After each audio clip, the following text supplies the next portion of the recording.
I'll now turn to Senator LeMieux, who was there this weekend.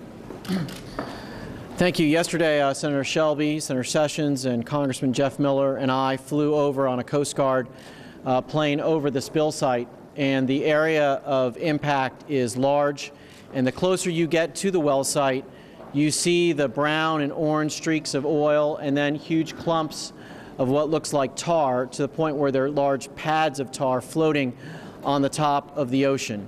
I want to echo my colleague from Alaska's comments. The number one thing that we have to do now to avoid this environmental and economic disaster for the Gulf region is stop the spill from the site.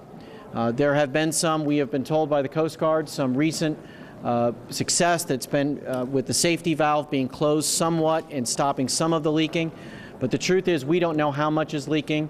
These are all just estimates when you hear 1,000 barrels a day, 5,000 barrels a day.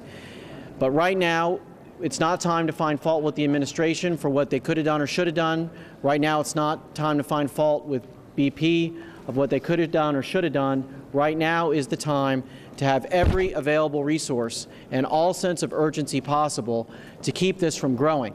Because if it does grow, it's not going to only affect all of the Gulf states and have a tremendous impact on my state of Florida, but it potentially could go all the way up the eastern seaboard. And that would be a generational nightmare for us. So all efforts need to be put on that. I've met with administration officials as well as with BP officials. I'm going to continue to do that. I know many of us are pressing them. We're trying not to get in their way. We don't need them up here coming to hearings. We need them down there in the Gulf doing their job.